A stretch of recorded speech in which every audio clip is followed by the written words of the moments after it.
Philadelphia news, team of my heart.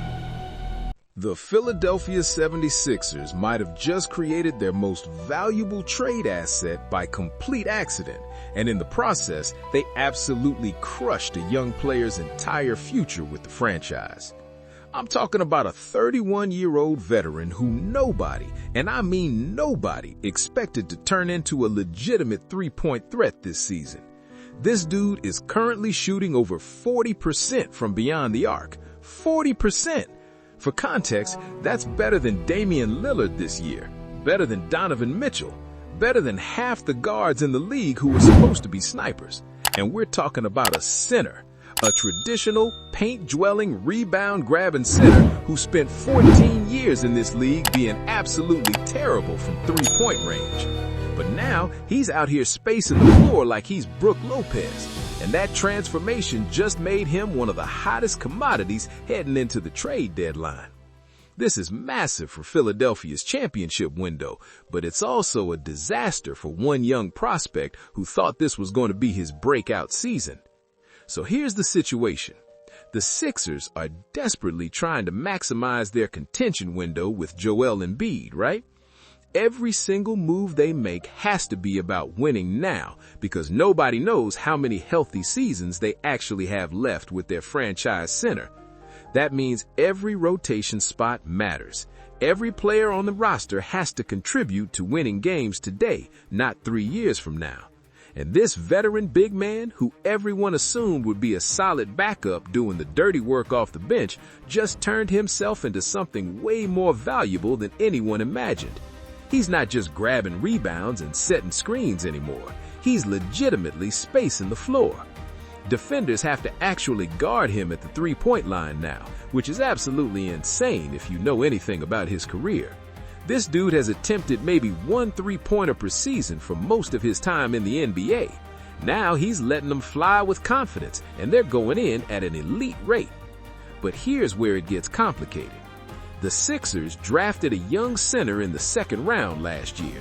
High upside guy, athletic, raw, but showing flashes of being a legitimate rim protector and lob threat. The kind of prospect that in a normal situation you'd want to develop, give consistent minutes to, let him learn from the mistakes. Philly fans were excited about him. Analysts projected him as a potential starter down the line. The plan seemed obvious. Let the veteran hold down the backup center spot this year while the young guy develops, then gradually transition to the prospect taking over that role as he improves. Classic NBA player development strategy. Except none of that is happening now because the veteran went and became a completely different player seemingly overnight. Think about it from the young prospect's perspective. You get drafted by a team that desperately needs front court depth. You show well in summer league, training camp goes great, preseason you're getting real minutes, making plays, showing that athleticism that got you drafted in the first place. Everything is trending in the right direction. Then the regular season starts, and suddenly the veteran who was supposed to be a placeholder is out here playing like he discovered the fountain of youth mixed with Steph Curry's shooting coach. And just like that, your pathway to minutes completely evaporates. Now you're not even the backup to the backup. You're shuttling back and forth to the G League. You're the third-string center watching from the bench while a 31-year-old is living out his best 3-and-D center fantasy. The really cruel part is that this isn't even about the young guy doing anything wrong. He didn't regress. He didn't have some massive failure. His game is exactly what everyone thought it would be at this stage of his development. The problem is that the Sixers are in win-now mode, and the veteran just made himself way too valuable to sit on the bench. When you have a center who can protect the rim, crash the boards, and space the floor to 40% from three, you play that guy, period.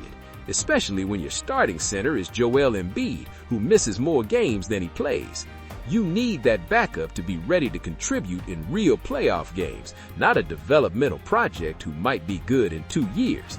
And here's where the trade talk gets really interesting. Multiple contending teams are desperate for exactly what this veteran has become. The Los Angeles Lakers need front court spacing around LeBron and Anthony Davis. The Milwaukee Bucks are trying to find anyone who can space the floor next to Giannis. The New Orleans Pelicans need center depth with Zion's injury history. Even the Miami Heat, who always seem to be looking for veteran big men who can shoot, might be interested.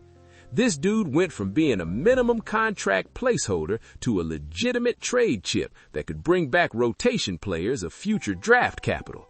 The transformation is that significant. But should the Sixers actually trade him?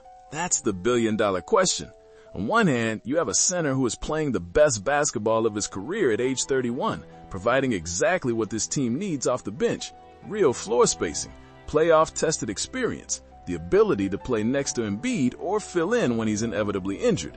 On the other hand, you could flip him for a wing defender or another shooter at a different position. Bet on the young prospect to step up and potentially get more valuable pieces for a championship run. It's the classic win now versus asset management dilemma that good teams face at the trade deadline. Here's what makes this even more complicated. The new CBA rules have made roster construction incredibly difficult for teams like Philadelphia, who are already deep into the luxury tax. They can't just add players willy-nilly. Every move has to be calculated. Every contract matters. So if they trade the veteran, they better be damn sure they're getting back something that actually moves the needle for a championship. And if they keep him, they're essentially admitting that the young prospect is not part of their immediate plans, which could affect his trade value too. You don't want to be stuck with a prospect you're not developing who also has no market value because other teams see you don't believe in him.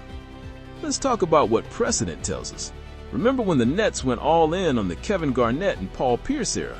They traded away all their young assets for aging veterans, and it completely backfired.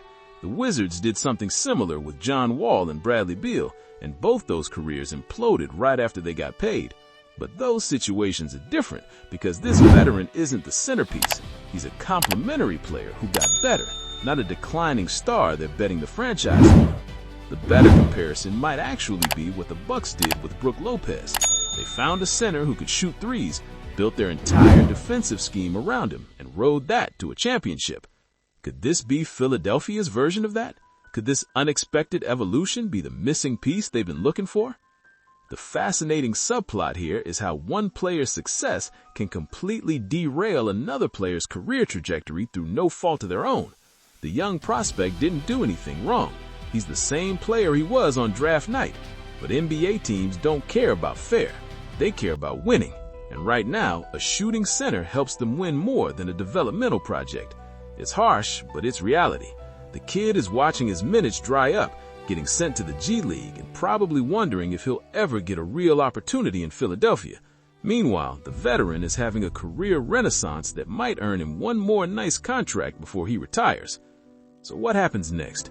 Well, the trade deadline is coming up fast, and you better believe Daryl Morey is fielding calls about this veteran big man. Teams are watching the game film. They see the shooting percentages. They see a player who could be the perfect small ball five or backup center for a contender. The price won't be cheap either, not when you're shooting 40+% from three as a center. That's unicorn territory. But here's the thing, if Philly trades him and the young prospect isn't ready to step up, they just weaken themselves heading into the most important part of the season. And if they keep him, they're essentially admitting that the young prospect is not part of their immediate plans, which could affect his trade value too. You don't want to be stuck with a prospect you're not developing who also has no market value, because other teams see you don't believe in him. The Sixers might be the saddest team in the NBA, with all their injury problems and championship expectations constantly getting crushed. But right now, they might also have the most interesting trade decision of any team at the deadline. Do you cash in on a career year from an aging veteran, or do you ride it out and bet that this transformation is real? One thing is certain, a young prospect's career is being crushed while everyone figures it out. He went from heir apparent to forgotten man in the span of 2 months. That's how fast things change in this league. So yes, the Sixers have a valuable trade asset, but they also have a decision that could define their entire season. Are they the team that makes the smart move, or the team that overthinks it and watches their window close? We're about to find out.